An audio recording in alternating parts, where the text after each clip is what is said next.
오늘 본문 마가복음 2장 14절에서는 이제 예수님께서 그 12명의 제자 중에서 알페오의 아들 레위를 제자로 부르시는 그런 내용을 담고 있는데요. 자, 본문 마가복음 2장 14절입니다.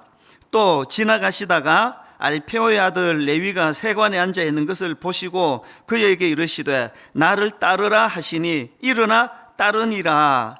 여기 나오는 알페오의 아들 레위는 우리가 잘 아는 마태복음을 기록한 마태입니다. 그러니까 이 마태의 원래 이름이 레위였다는 것을 알 수가 있는데요. 그렇게 예수님께서 이제 마태를 12제자 중에 한 사람으로 부르시는데 이게 왜 문제가 되는가 하면은 그는 세리예요, 세리.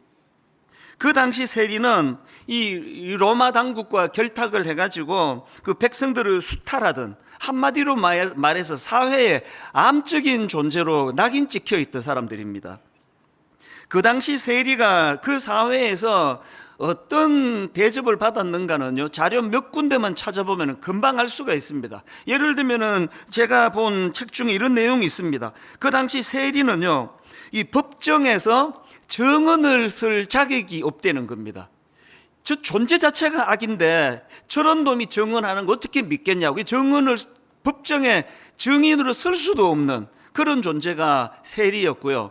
또 그런가 하면은 세리는 구호품을 못 주는 겁니다. 어느 단체에서 뭐 불이웃을 돕시다 그럴 때 이제 우리가 이렇게 헌금도 하고 구호품을 내는데 세리는 세리가 주는 구호품을 받을 수 없다는 겁니다. 저들이 갖고 있는 그 모든 물질이 전부 저 존재가 저게 허가받은 강도인데 저런 악하게 번 돈을 우리는 받으면 안 된다. 이런 대접을 받던 사람들이 세리였고요. 심지어는 사람들이 그 세리에게 거짓말 하는 거는 처벌받지 않는다는 규정이 있을 정도예요. 뭐 어떤 존재인지 아시겠죠? 저희들 어릴 때는 그 유행어 중에 얘는 관로받기다. 그러니까 이제 좀 문제가 있고 그래서 얘는 늘 따돌려야 된다 이럴 때 얘는 관로받기다. 이 관로 아니어야 되는데 얘는 관로받기다 이러면 완전히 내놓은 걸 이제 그렇게 이제 좀 재밌게 표현한 게 그런데 이 당시 세리들이 그 존재가 관로받기 인생입니다. 이런 악한 자를 예수님이 제자로 부르시니까 그 파장이 얼마나 컸겠습니까? 게다가 15절에 보니까 그의 집에 앉아 잡수실 때에 많은 세리와 죄인들이 예수와 그의 제자들과 함께 앉았으니, 예수님이 자꾸 이런 파격적인 행동을 하시니까 그 당시 종교 지도자였던 바리새인 출신의 그 서기관은 율법학자거든요. 그들이 바로 이제 문제 제기를 하는 거 아닙니까? 16절. 바리새인의 서기관들이 예수께서 죄인 및 세리들과 함께 잡수시는 것을 보고 그의 제자들에게 이르되 어찌하여 세리 및 죄인들과 함께 먹는가? 이게 이제 어떤 상황인지 아시겠죠? 이제 막 엄청난 이제 파장이 일어나고 있는 그 시점이거든요. 이런 상황에서 예수님이 내가 왜 이런 행동을 했는지 아느냐 하시면서 선언하신 게 오늘 본문 17절 말씀입니다. 마가복음 2장 17절. 예수께서 들으시고 그들에게 이르시되 건강한 자에게는 의사가 쓸데없고 병든 자에게라야 쓸데있느니라. 나는 의인을 부르러 온 것이 아니요 죄인을 부르러 왔노라 하시니라. 내가 이렇게 행동하는 이 모든 거에는 이런 근본 정신이 있기 때문이다. 그래서 이제 주님께서 나는 의인을 부르러 온 것이 아니라 죄인을 부르러 왔다라고 선언하시는데요, 이 선언이 가진 의미, 이것 때문에 예수님이 십자가를 지셔야 했고요, 예수님의 이 선언의 정신 때문에 3년 내내 기득권자들에게 엄청난 박해를 당하고 고난을 겪어야만 했고요, 더 결정적인 거, 오늘 17절에서의 예수님의 이 선언이 있었기 때문에 오늘 저와 여러분이 자격도 없는데 하나님의 아들이라 칭함을 받고 또 구원을 받는 은혜를 누리게 된 게 바로 이 선언의 정신 때문입니다. 그래서 이 본문의 선언이 정말 중요한데요, 근데 이 본문의 구조를 보면 이제 큰 부분에 예수님이 나는 의인이 아니라 죄인을 부르러 왔노라는 선언이 있고 그 선언에 대하여 긍정적으로 받는 사람과 부정적으로 받는 사람들로 구분되는 구조가 오늘 본문입니다. 그래서 제가 오늘 그 설교 제목을 잡으면서 놀랍고 당황스러운 선언 이렇게 정했는데요, 사실은 원래대로 정하자면 제목이 좀 길게 저는 잡았거든요. 감격과 놀라움이거나 콤마하고 아니면 매우 당황스러운 선언. 그 설교 제목을 길게 잡으면 그 주보에 쓸 수도 없고 그래가지고 이제 제가 줄여서 놀랍고 당황스러운 선언이라 했는데요. 이 놀랍고라는 거는 그 주님의 선언을 긍정적으로 받는 걸 표현한 거고요. 당황스러운은 그걸 부정적으로 받는 걸 이렇게 표현을 한 겁니다. 왜? 오늘 본문의 구조가 그러니까요. 그래서 이제 나는 의인을 부르러 온 것이 아니라 죄인을 부르러 왔다. 이 예수님의 선포에 대하여 감격과 놀람으로 받는 그 부류, 그게 이제 그 세리 마태, 제자로 부름받은 세리 마태고요. 너무나 당황스럽고 또 부정적으로 받은 그 당시의 종교 지도자들이었던 바리새인의 서기관들, 율법학자들, 이제 이렇게 나눌 수 있는데 이 부분을 제가 좀 설명을 드리려고 합니다. 이 두 부류 중에 먼저 살펴볼 부류는 죄인을 부르러 오셨다는 선포를 긍정적으로 받았던 세리 마태예요. 그는 예수님의 부르심에 두 가지로 반응을 했는데요. 첫 번째 반응이 뭡니까? 즉각적인 결단입니다. 오늘 본문 마가복음 2장 14절을 보십시오. 또 지나가시다가 알페오의 아들 레위가 세관에 앉아 있는 것을 보시고 그에게 이르시되 나를 따르라 하시니 일어나 따르니라. 이게요, 일어나 따르니, 이게 간단한 표현이지만 사실은 이 짧은 일어나 따르니라라는 이 말 안에는 지금 이 어마어마한 그 세리 마태의 자기 희생, 결단, 자기가 누리던 모든 기득권을 다 포기하는 것들이 다 담겨져 있는 엄청난 결단을 저렇게 짧게 표현한 것. 제가 몇 주 전에 그 마가복음 1장을 제가 설명을 드리면서 그 고기 잡던 베드로와 안드레를 주님이 부르실 때 그들이 그물을 버려두고 주님을 따랐다 할 때 칭찬을 많이 했잖아요. 근데 사실 여러분, 이 어부가 이 거물을 버리고 주님을 따랐는데 이게 좀 따라 보니까 내가 생각하던 그 예수가 아니네. 그러면요, 철물점 가가지고 그물 몇 푼 안 주고 다시 살 수 있습니다. 여기에 반해가지고 지금 세금 징수자였던 마태가 지금 일어나 따르니라 안에 자기가 하던 것들을 다 포기하고 따른다는 건 그물을 버리는 것과는 차원이 다른 이야기예요. 지금 사람들이 이거는 지금 허가받은 강도다, 이거는 흡혈귀다, 이건 민족의 매국노다, 그런 소리를 들으면서도 절대로 그 기득권을 포기할 수 없었던 건 거기서 어마어마한 부가 창출되기 때문 아니었습니까? 지금 마태는 그걸 버려두고 그걸 포기하고 예수님을 따르는 거거든. 그래서 이제 이 세리 마태가 그렇게 하고 예수님을 따랐는데 좀 따라 보니까 이게 내가 생각하는 그 메시아가 아니네? 그러면 마태 인생은 끝장이에요. 어떻게 돌아갑니까? 그물은 새로 사면 되지만. 그래서 이제 똑같은 사건을 다루고 있는 그 누가복음은 이걸 이렇게 강조합니다. 누가복음 5장 27절 28절입니다. 그 후에 예수께서 나가사 레위라 하는 세리가 세관에 앉아 있는 것을 보시고 나를 따르라 하시니, 그 다음 보세요. 그가 모든 것을 버리고 일어나 따르니라. 예수님을 따랐다는 그 안에는 그가 모든 것을 버리고라는 의미가 담겨져 있다는 겁니다. 이렇게 엄청난 결단을 강행하는 것으로 죄인을 부르러 오셨다는 주님의 선포를 호의적으로 받았고요. 그런가 하면은 두 번째로 세리 마태가 보여준 건 잔치를 배설했습니다. 오늘 본문 15절에서는 예수님께서 그의 집에 앉아 잡수실 때에 이렇게 표현했는데요. 같은 내용을 다루고 있는 누가복음 5장에 보면은 이게 잔치였고 그거를 배설한 사람이 마태라는 것을 알 수가 있습니다. 자, 5장 29절을 보십시오. 누가복음 5장 29절. 레위, 이게 세리 마태라 그랬죠. 레위가 예수를 위하여 자기 집에서 큰 잔치를 하니에요. 지금 예수님의 부르심 앞에 순종했던, 그가 했던 게 잔치를 배설했는데요. 저는 누가복음 5장 29절에서 주목하는 게 예수를 위하여예요. 지금까지 이 세리 마태는요, 단 한 번도 다른 사람을 위하여 살아본 적이 없는 인간이에요. 상대방의 눈물을 흘리게 만들더라도, 그래서 그 보이스 피싱 같은 사람들이 참 악한 게요, 그렇게 사기를 당한 사람들이 그 흘리게 될 눈물 이런 데는 안중에도 없는 거 아닙니까? 사기를 쳐서 돈만 얻어내면 되는. 마태가 이런 종류의 사람이었는데 그가 예수님의 부르심을 받자마자 변화된 게 예수를 위하여예요. 여러분, 신앙생활은요, 예수를 위하여예요. 신앙생활은 그 예수를 위하여 안에 예수님이 그토록 사랑하는 이 타인들을 향한 태도가 바뀌어지는 것을 내포하고 있는 거거든요. 여전히 그렇게 예수 믿는다 하면서도 자기 것에 집착하고 단 한 번도 누구를 위하여 살아본 적이 없는 그런 사람은 절대로 세리 마태의 길을 가고 있는 거 아닙니다. 이 예수를 위하여.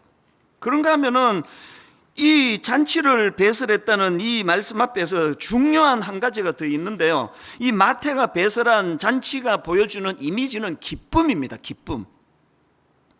누가복음 15장에 보면은 이제 그 탕자의 비유에 둘째 아들이 허랑방탕하게 생활하다가 아버지한테 돌아와 가지고 염치가 없어서 이제 나는 뭐 아들이라 부를 자격도 없습니다, 그냥 뭐 종으로 써주세요. 그러니까 아버지가 뭐 거두절미하고 배설한 게 잔치예요. 손에 가락지를 끼워주고. 그런데 누가복음 15장에 보면은 그 의미를 이렇게 부여합니다. 15장 23절에 보니까 아버지가 이렇게 말씀하십니다. 살찐 송아지를 끌어다가 잡으라, 우리가 먹고 즐기자. 그러면서 그 잔치의 의미를 24절에서 이렇게 부여합니다. 이 내 아들은 죽었다가 다시 살아났으며 내가 잃었다가 다시 얻었노라 하니 그들이 즐거워하더라. 세리 마태가 주님을 만나고 배설한 게 잔치예요. 그 기쁨을 표현하는 거예요. 내 안에 넘치는 기쁨을 이웃들과 나누기를 원하는 사랑의 표현이 잔치예요. 전에 제가 한번 이 말씀을 드린 적이 있는데요, 이 영국 런던의 그 버킹엄 궁은 뭐 이 관광의 세계적인 관광 명수 중에 하나 아닙니까? 저도 오래전에 이제 런던에 갔다가 거기를 한번 본 적이 있는데 막 사람들로 막 인산인해를 이루거든요. 그런데 저는 이 버킹엄 궁 하면은 딱 한 이미지밖에 떠오르지 않습니다. 그 건물 한 중앙에 세워진 깃대가 있거든요. 그 깃대에 영국 여왕이 지금 내실에 계시다, 이 안에 지금 이 건물 안에 여왕이 계시다 하는 것을 표현할 때는 그 깃대에다가 깃발이 펄럭여요. 그리고 영국 여왕이 지금 외출을 해서 그 안에 그 내실에 계시지 않는다 할 때는 깃발을 내립니다. 그래서 이 관광객들이 뭐 그냥 여왕이 계시나 안 계시나 막 뒤질 필요 없습니다. 깃발 보면 알아요. 그 중앙에 있는 깃발이 펄럭이면 여왕이 지금 내실에 있는 거거든요. 예수 믿는 세리 마태가 예수를 영접하고 잔치를 배설해서 이렇게 기쁨을 표현한다 그랬습니다. 오늘 여러분, 우리가 예수 믿는다는 의미는요, 그분이 내 안에 내주한다는 뜻이고요, 그분이 내 안에 내주할 때 영적인 이 버킹엄 궁인 우리 내면은 기쁨의 깃발이에요. 그래서 제가 장례 같은 거를 치르다 보면 그 너무나 급작스럽게 남편이 돌아가시거나 아내가 돌아가시거나 또 뭐 자녀가 먼저 하나님 앞에 부름을 받는 이런 장례를 당하면은요, 안절부절해요. 잠이 안 와요. 무슨 설교를 할 거며, 가서 내가 뭘 위로를 할 거며. 그렇게 장례를 제가 집례를 하려고 참석을 하고 보면 정말 그 슬픔을 당한 그 유가족들 옆에 가는 것도 제가 부담스러워요. 무슨 말로 위로하겠냐고. 그런데 어떨 때는 그 당사자가 뚜벅뚜벅 오세요. 안 알겠다는 거죠. 목사님이 지금 민망해 한다는 거, 힘들어 한다는 거. 위로를 해줍니다. 목사님 걱정하지 마세요. 사실 지금 마음이 무너져 내리는 절망이 내 마음을 뒤흔들고 있는 것도 사실입니다만, 그런데 이 순간에 성령님이 내 마음에 기쁨을 주신다는 겁니다. 이 슬픔을 이길 수 있도록 기쁨을 주신다는 게, 노래를 주신다는 겁니다. 그래서 목사님 너무 그렇게 걱정 안 하셔도 됩니다. 뭐 이런 극단적인 사례가 아니더라도요, 오늘 지금 코로나19로 너무나 어렵고 뭐 전 세계가 지금 이게 뭐 어떻게 돼가는지 모르는 이런 상황에 장래가 불안하고 앞이 캄캄한 이런 상황에서 저는 예수 믿는 저와 여러분 내면에 주님이 계심을 증거하는 깃발이 펄럭이는 인생이 되시기를 바랍니다. 이건 분명 너무나 힘든 상황인데, 이거는 절망인데, 희망이라고는 이제 없는 것 같은데, 이상하게 그 마음 안에 이 부분에 빼앗기지 않는 기쁨이 펄럭이고 있는 상태, 이게 세리 마태가 보여주는 잔치의 상태거든요.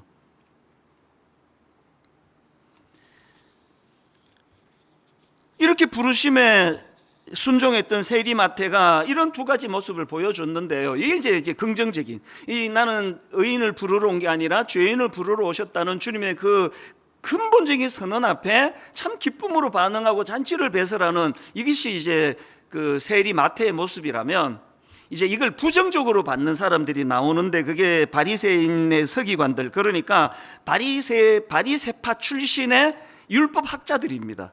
그들의 반응이 16절 아닙니까? 바리새인의 서기관들이 예수께서 죄인 및 세리들과 함께 잡수시는 것을 보고 그의 제자들에게 이르되 어찌하여 세리 및 죄인들과 함께 먹는가? 저는요, 이렇게 지금 예수님께 항변하는 그 바리새파 율법 학자들을 보면서 딱 떠오르는 이미지가 뭡니까?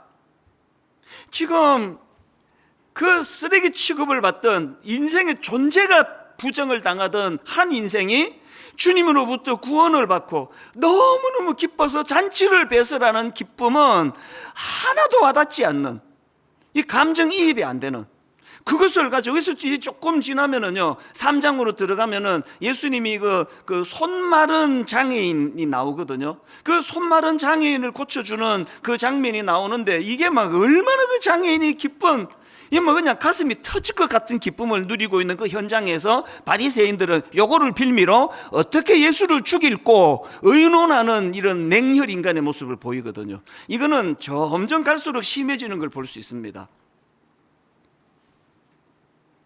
여러분, 저와 여러분이 진실로 바리새인 같은 신앙인이 되지 않기를 바랍니다. 상대방의 기쁨을 공감할 수 없는 신앙은 신앙이 아니에요.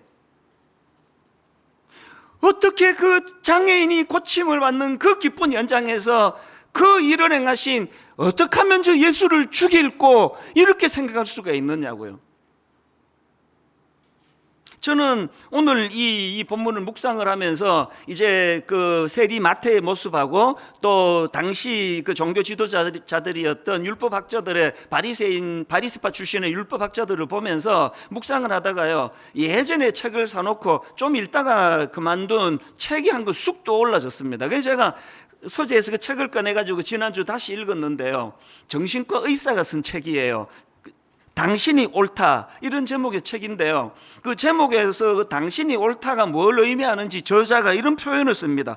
여기서 말하는 당신이 옳다는 것은 그 사람의 존재 자체를 수용하는 차원에서의 옳다는 거예요. 막 행위에 대한 건 따로 구분해 두더라도, 무슨 짓을 저질렀다 할지라도 이런 거죠. 내 아들이 또 내 딸이 어떤 그 욕먹을 짓을 했다 할 때 그 행위에 대한 평가와 심판은 반드시 누군가는 할 거예요. 해야 돼요. 그러나 부모인 우리는 그럼에도 불구하고 그 존재를 수용해주고, 그럼에도 불구하고 너는 사랑받을 수밖에 없는 존재라는 걸 인식하도록 만들어주는 차원에서 당신은 옳다라는 겁니다. 그 책에서요, 아주 그 흥미로운 그 에피소드 하나를 거기다가 이제 기록을 해놨는데요, 그 중학교 2학년 아들을 둔 어떤 엄마 이야기입니다. 하루는 학교 상담 선생님에게 연락이 온 겁니다. 학교에서 그 중2 아이들 그 우울증 측정 조사 이런 걸 했더니 우리 어머니의 아들이 지금 그 자살 충동 요인까지 있을 정도로 그 우울증 증세가 있는 것 같습니다. 빨리 이제 그 병원으로 가보시는 게 좋겠습니다. 이게 뭐 엄마로서는 이게 청천벽력 같은 얘기 아닙니까? 그래서 이제 연락을 받고는 그 아들을 데리고 청소년 전문 정신과 의사를 찾아갑니다. 이런저런 검사를 받았는데 불행하게도 결국은 우울증 진단을 받습니다. 그래서 이제 그 병원에서 이제 통원 치료를 받으면서 약물 치료를 겸해야 됩니다. 그래서 이제 얘를 데리고 이제 병원으로 갔더니 얘가 딱 첫날 병원에 갔다 오더니 선언을 해버리는 거예요. 나 이제 더 이상 이 병원 안 간다. 그리고 약 안 먹는다. 여러분, 우리나라 중2 아시죠? 이분이 안 간다 그러면 모시고 갈 장사가 없습니다. 이분이 안 드신다 그러면 끝이에요. 안 가겠다는데, 병원에 약 안 먹겠다는데, 이 엄마로서는 이게 엄청난 근심 아닙니까? 그런데 이 시간이 지나면서 엄마가 보니까 이게 희한한 일이 벌어지는데 얘 정상이 점점 호전이 되고 있는 거예요. 이게 어떻게 된 건가 봤더니요, 시간이 좀 지난 다음에 그 중2 아들이 무슨 이야기를 하는 거기에서 힌트를 얻은 거예요. 그 아들이 뭐라고 얘기하는가 하니까 자기가 오랜만에 병원을 오가면서 오랜만에 엄마 손잡고 그렇게 오간 것도 참 좋았고, 특히 병원 근처에서 엄마와 함께 먹었던 돈가스가 너무나 맛있었다. 어리니까 이제 그게 내게 많이 힐링이 됐다 이런 말은 못했지만 벌써 그 얘기를 하는 거 아닙니까? 그리고 결정적인 거, 얘가 하는 말이 이제 자기 엄마하고 자기하고 이제 그 의사 선생님이 이제 진단해 주시는 그 얘기를 듣고 얘가 우울증입니다 그랬을 때 얘가 자기 엄마를 본 거예요. 자기 엄마를 봤더니 그 엄마 눈빛이 막 흔들리고 눈물을 막 흘리시는, 당연한 거 아닙니까?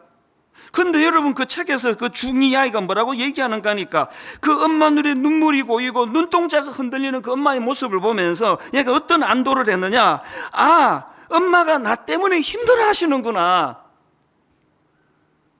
그 엄마의 흔들리는 눈동자에서 자기 존재감을 확인하고 마음이 편해졌다는 겁니다.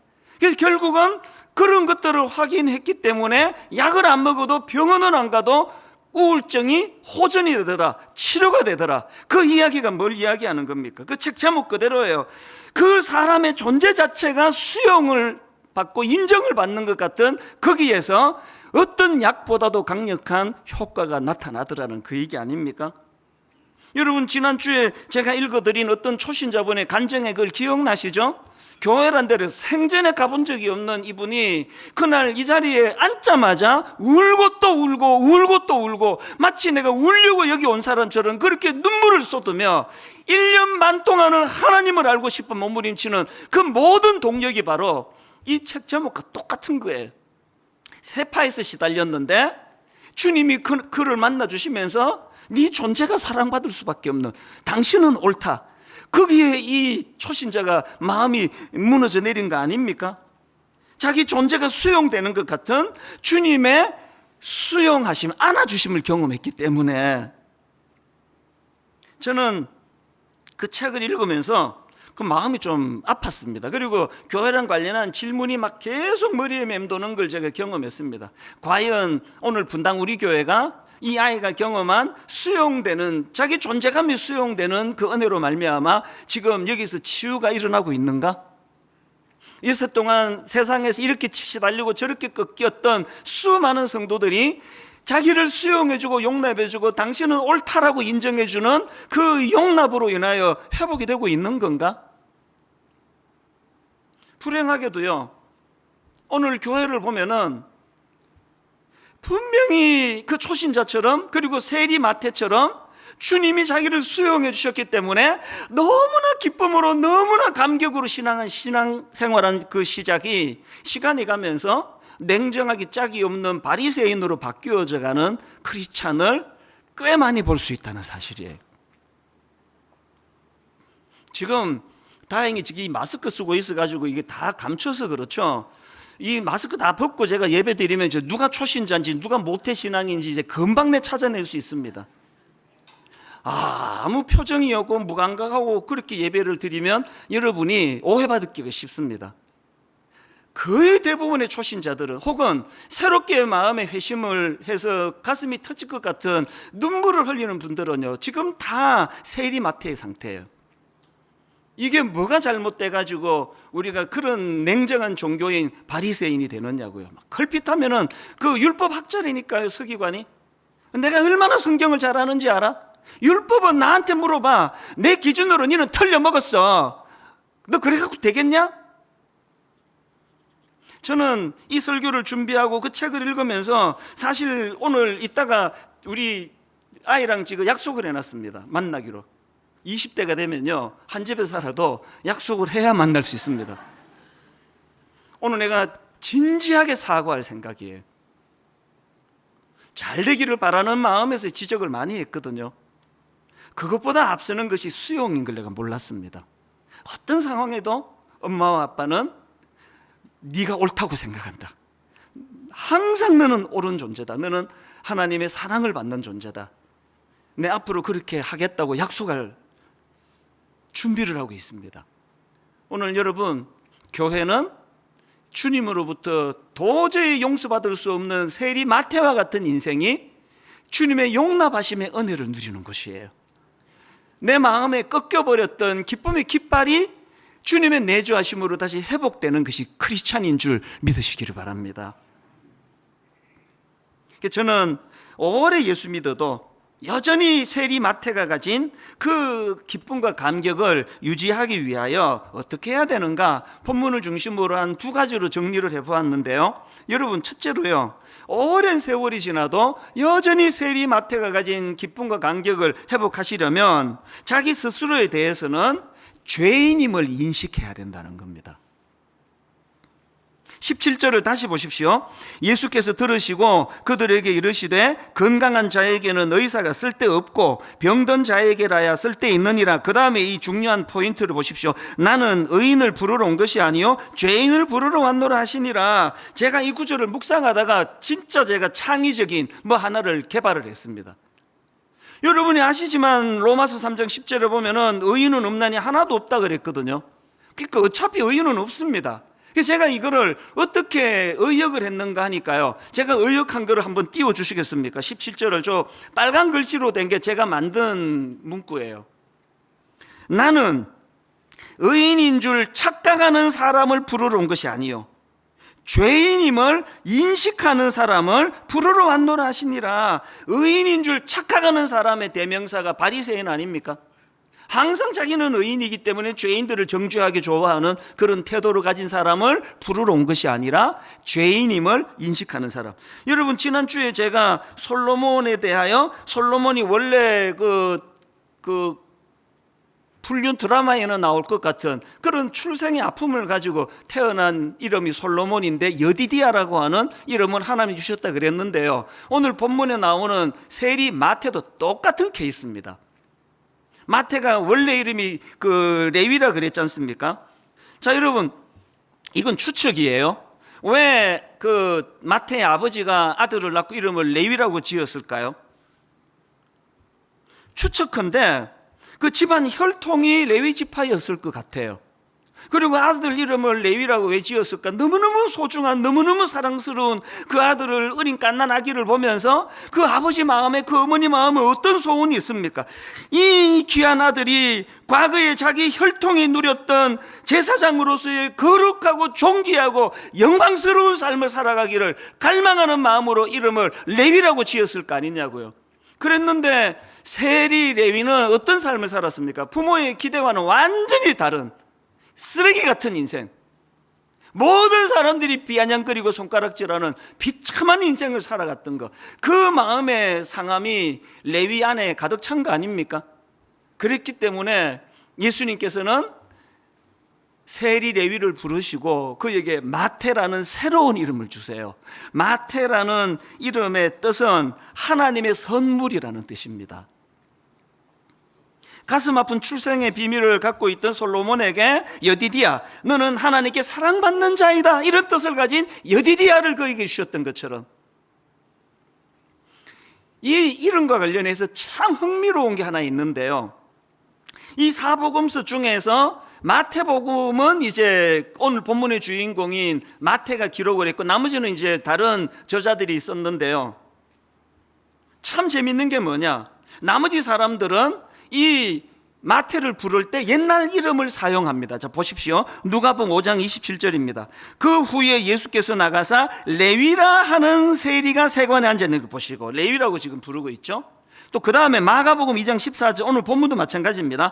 또 지나가시다가 알페오의 아들 레위가 세관에 앉아 있는 것을 보시고, 여기도 이제 옛날 이름 레위를 쓰고 있는데요, 당사자, 마태복음을 기록한 당사자는 자기를 어떻게 부르느냐. 자, 마태복음 9장 9절입니다. 예수께서 그곳을 떠나 지나가시다가 마태라 하는 사람이 세관에 앉아 있는 것을 보시고, 자기는 지금 원래 이름을 쓰지 않고 새로운 주님을 만난 이후에 부여받은 새로운 이름을 쓰고 있고요, 더 놀라운 게 뭔지 아십니까? 마태복음 10장 2절 3절을 보십시오. 자기를 어떻게 부르는지 보세요. 12사도의 이름은 이러하니 베드로라는 시몬을 비롯하여 그의 형제 안드레와 세베대의 아들 야고보와 그의 형제 요한, 빌립과 바돌로메, 도마와 세리 마태. 과거에 그렇게 쓰레기 같은 존재였던 자기를 이렇게 까발릴 필요가 없지 않습니까? 가려도 되는 거 아닙니까? 다 그냥 이름을 다 불렀는데 왜 자기의 부끄러운 과거 세리마태라고 기록을 했을까요? 전 이 마음을 너무 잘 알아요. 왠지 아세요?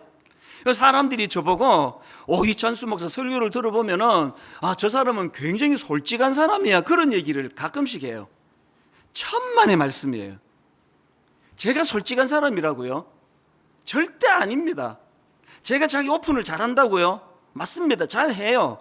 근데 오픈할 만한 것만 오픈하는 거예요. 다 오픈 안 합니다. 안 한 거 많습니다. 제가 저를 오픈한다는 건 그게 해결이 됐다는 뜻이에요. 제가 나 미국에서 대학까지 나왔는데 영어 진짜 못합니다. 그건요, 영어 못하는 내 열등감이 해결이 됐다는 뜻이에요. 안 그러면 절대 안 드러냅니다. 영어로 된 거 절대 읽지도 않을 거예요. 외모 가지고 제가 막 그렇게 좀 비하를 할 때가 가끔씩 우리 형제들은 막 안타까워 죽을라 그래요. 네가 그 정도는 아닌데. 제가 어릴 때 외모에 열등감이 좀 있었거든요. 절대로 안 드러냈습니다. 막 공개적으로 영어 못한다, 외모가 이렇다, 내가 뭐 이런 약점 저런 약점 있다는 건요, 제가 오픈하는 그 모든 건 다 주 안에서 다 해결이 됐다는 뜻이에요. 마태가요, 안 드러내도 되는 인간 쓰레기 같았던 주님 만나기 이전에 자기를 드러냅니다. 세리 마태라고요. 오늘 여러분, 저와 여러분에게 절대로 감격의 마태로 시작해서 남을 비난하고 정죄하는 냉혈 동물 같은 바리새인으로 전락하지 않기 위해서는 이 감격을 잊으시면 안 됩니다. 자격 없는 나, 죄인 되었던 나, 내버려뒀으면 인간 쓰레기처럼, 뭐 도덕적으로 여러분 뭐 그런 사람에게 얼마나 되겠습니까만, 영적으로 나는 주님과 원수되었던 자인데 나를 품어주셨던. 그래서 저는 로마서 5장 20절, 율법이 들어온 것은 범죄를 더하게 함이라, 그러나 죄가 더한 곳에 은혜가 더욱 넘쳤나니. 아버지, 나는 죄인입니다. 이런 죄가 더한 곳에 은혜가 넘쳐 날 구원해 주신 그 하나님 은혜에 눈물로 저는 감격하며 살아가기 원합니다. 이런 사람들에게 절대로 변질이란 없다는 거예요. 그런가 하면은 두 번째로요, 여러분이 세리 마태의 감격을 계속 유지하시려면은요, 상대방에 대해서는 예수님의 기준으로 대하라는 겁니다. 예수님의 기준이 뭔데요? 오늘 똑같은 사건을 다루는 마태복음 9장에 보면은 마가복음에 없는 포인트 하나를 더 다루고 있습니다. 자, 마태복음 9장 12절을 보십시오. 예수께서 들으시고 이르시되 건강한 자에게는 의사가 쓸데없고 병든 자에게라야 쓸데있느니라. 그리고는 마가복음에는 없는 한 포인트를 더 강조합니다. 그게 9장 13절입니다. 너희는 가서 내가 긍휼을 원하고 제사를 원하지 아니하노라 하시듯이 무엇인지 배우라. 내가 긍휼을 원하고 제사를 원하지 아니하노라 하신 뜻이 무엇인지 배우라. 나는 의인을 부르러 온 것이 아니요 죄인을 부르러 왔노라 하시니라. 마태복음에는 마가복음에 없는 한 개념을 더 이야기하는데, 우리가 상대방에 대해서는 예수님의 기준을 가지고 상대방을 대하라 한다면은 그 예수님의 기준은 긍휼이에요. 긍휼, 불쌍히 여기는 마음. 이런 의미에서 저는 오늘 본문에 나와 있는 예수님의 그 모습을 보면서 두 균형을 가지고 상대방을 예수님의 기준으로 대할 수 있다 생각합니다. 우리 안에 두 균형이 뭘까요? 첫째는요, 중요한 균형입니다. 죄를 죄라고 인식하도록 돕는 거예요. 얼버무리지 않습니다. 지금 예수님이 세리 마태를 부르시고는 아이고 너같이 좋은 애를 갖고 이것 때문에 뭐하면 하네, 그렇게 얘기 안 합니다. 예수님이 마태를 부르시고는 대놓고 나는 죄인을 부르러 왔다. 무슨 뜻입니까? 얘 문제 있는 거 맞다는 거 아닙니까? 죄를 죄로 절대로 흐지부지 얘기하지 않으세요. 여러분, 이 예수님의 원리가요, 현장에서 가늠하다가 붙잡혀온 여인을 대할 때도 그대로 나타나는 거 아닙니까? 사람들에게 너희 중에 죄 없는 자가 돌로 쳐라, 그렇게 하시고는 예수님이 그를 용서해 주시는데 그렇게 하고 끝나지 않습니다. 요한복음 8장 11절, 대답하되 주여 없나이다. 예수께서 이르시되 나도 너를 정죄하지 않으니, 그 다음 보세요, 가서 다시는 죄를 범하지 말라. 교회는 사랑이 많은 곳이라 그래서 진리도 없고 그냥 허지부지하고 막 그런 거 아닙니다. 선명하게 성경이 말하는 죄의 기준. 그런가 하면은 또 다른 한 균형이 필요합니다. 절대로 죄의 문제를 허지부지 넘어가지 않지만, 그러나 또 다른 한편으로 예수님이 보여주시는 것, 죄는 미워하되 죄인은 긍휼로 품어주시는 것. 이 중에 이쪽으로 치우치거나 저쪽으로 치우치거나, 이게 오늘 참 가슴 아픈 우리의 현실입니다. 요한복음 8장 11절을 보십시오. 대답하되 주여 없나이다. 예수께서 이르시되 나도 너를 정죄하지 아니하노니. 무슨 뜻입니까? 정죄받을 게 있는 인생이에요. 그럼에도 불구하고 나도 너를 정죄하지 않아. 이게 그 당신은 옳다라는 그 책의 주장처럼, 비록 그가 죄인의 자리에 빠졌다 할지라도 그 여인이 말이에요, 간음함으로, 그럼에도 불구하고 너는 여전히 용서받을 수 있는, 여전히 하나님 앞으로 돌아올 수 있는 놀라운 가능성을 가진 존재라는 걸 선포하는 거 아닙니까? 제가 몇 주 전에 동성애는 타고나는 것이 아니라고 믿는 사람이라고, 저는 동성애는 후천지애라고 믿는 사람이라고 신앙 고백을 했지 않습니까? 이건 저에게 절실해요. 왜 그렇습니까? 동성애가 타고나는 게 아닌 것이어야만 그들을 주님 앞으로 부를 수가 있는 거 아닙니까? 이거를 내쳐버리고 타락한 인간이라고 목쳐버리는 것을 쓰면 되겠습니까? 아니, 차별금지법이라는 걸 교회가 나서서, 저도 지금 그 운동에 지금 동참하고 있는 사람인데 세상 사람들은 자꾸 오해를 해요. 왜 오해를 받습니까? 교회가 그동안 너무나 많은 바리새인의 모습을 보였거든요. 지만 의롭다고, 항상 교회 다니는 자기들만 의롭다고. 그들이 오해하는 게 뭡니까? 보수적인 교회들은 피도 눈물도 없이 동성애자들을 사랑하지 않고 내쳐버리고 정죄하고, 이 오해를 풀지 않고는 교회가 아닙니다. 다시 말씀드려요. 어떤 경우라도 죄가 죄로 선포되어야 되고요. 그러나 그것이 바리새인과 같은 피도 눈물도 없는 형태로 드러나서는 안 됩니다. 우리 교회가 성률 연구소를 세우는 건 이쪽 저쪽에게 지금 다 욕먹겠다고 작심을 한 거 아닙니까? 그리고 또 이미 생각한 그대로 일어나고 있는 거 아닙니까? 그래서 교회가 이 일을 해야 돼요. 어떻게 해서든지 간에 이것이 죄라는 사실을, 돌을 맞더라도 이것을 흐지부지 해서는 안 되지만, 또 다른 한편으로 그들도 구원받아야 될, 그들도 세리마태처럼 주님 앞으로 돌아와야 될, 그들도 중학교 2학년 그 우울증 판정을 받은 그 아이처럼 엄마가 눈동자가 흔들리고 자기를 놓고 엄마가 눈물을 흘리는 그 모습 속에서 치유가 일어나는 이런 역사가 일어나야 됩니다. 이게 교회입니다. 그리고 이게 가정이에요.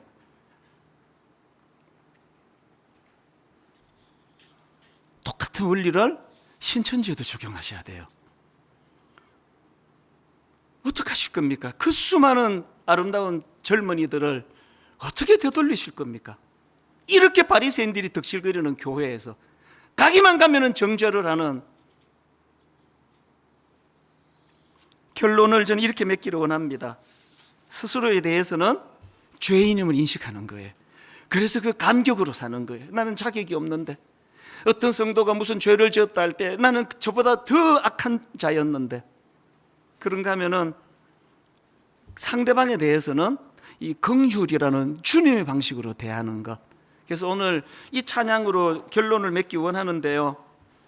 당신은 영광의 왕, 당신은 평강의 왕, 당신은 하늘과 땅의 주, 당신은 정의의 아들. 천사가 무릎 꿇고 예배하고 찬송하네. 영원한 생명 말씀, 당신은 예수 그리스도. 오늘 여러분, 우리가 변질되지 않고 바리새인으로, 냉혈 동물 같은 바리새인으로 변질되지 않고 늘 감격의 눈물이 마르지 않는 은혜 받은 세리 마태로 살아가려면 무엇보다도 먼저 날 구원해 주신 그 주님에 대한 감격, 은혜에 대한 감격이 회복이 돼야 돼. 이 시간이 바로 그 시간입니다. 이 찬양을 부르는 동안에 세리 마태의 감격이 내 안에 꺾여져 버린 기쁨의 깃발이 다시 한번 펄럭이는, 이것을 이 시간 경험하게 되시기를 바랍니다.